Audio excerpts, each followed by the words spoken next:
गांव के लोग आज भी उस रात को याद करके कांप उठते हैं,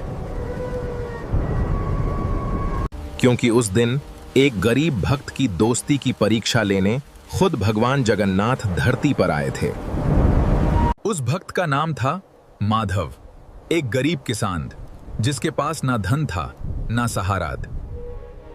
दुनिया साथ छोड़े तो छोड़ दे, लेकिन मेरा मित्र जगन्नाथ कभी मुझे अकेला नहीं छोड़ेगा।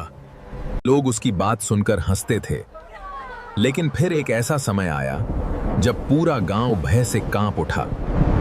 भयंकर सूखा पड़ा, खेत जल गए, कुएं सूख गए और लोगों के घरों में भूख चीखने लगी।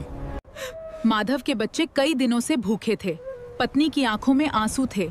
वो रोते हुए बोली, मैं क्या करूं? अब किस चमत्कार का इंतजार कर रहे हो? तुम्हारे भगवान ने भी हमें छोड़ दिया। ये सुनते ही माधव की आंखें भर आईं। उसने आसमान की तरफ देखा और बोला, अगर मेरी भक्ति सच्ची है तो आज मेरा मित्र जरूर आएगा। और फिर आधी रात को अचानक झोपड़ी के बाहर पायल की आवाज सुनाई दी। दरवाजा खुला, सामने एक बूढ़ा आदमी खड़ा था। उसके हाथ में सोने की थाली थी जिसमें महाप्रसाद भरा हुआ था। उस बूढ़े ने मुस्कुराकर कहा, मित्र, तुम्हारे बच्चों को भूखा देखकर रहा नहीं गया। ये कोई साधारण इंसान नहीं। पूरा परिवार कई दिनों बाद पेट भरकर सो गया। लेकिन अगली सुबह मंदिर में हड़कंप मच गया। भगवान जगन्नाथ के गर्भगृह से सोने की प्रसाद थाली गायब थी। राजा गुस्से से चिल्लाया, ये भगवान का अपमान है, चोर को तुरंत पकड़ो। सैनिक गांव-गांव खोजते रहे और आखिरकार वो थाली माधव की झोपड़ी में मिल गई। पूरा गांव चीख उठा, माधव चोर है। उसके बच्चों को धक्का दिया गया। पत्नी रोती रही और माधव को रस्सियों से बांधकर जेल में डाल दिया गया।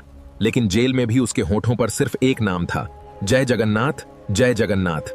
सैनिक हैरान थे, इतना अपमान, इतना दर्द, फिर भी उसके चेहरे पर विश्वास था। और फिर उसी रात राजा के महल में अचानक तेज तूफान आने लगा। महल की दीवारें कांपने लगीं। राजा डर कर उठा। तभी उसके सामने स्वयं भगवान जगन्नाथ प्रकट हुए। उनकी आंखों में भयंकर क्रोध था। उन्होंने गरजते हुए कहा, माधव चोर नहीं, मेरा सबसे प्रिय मित्र है। थाली उसने नहीं चुराई, मैं खुद उसके घर गया था। मैं गलत था महाराज, कृपया मुझे क्षमा करें। क्योंकि मैं अपने भक्त के बच्चों को भूखा नहीं देख सकता। राजा डर से कांपने लगा। सुबह होते ही वो नंगे पैर जेल पहुंचा और माधव के चरणों में गिर पड़ा।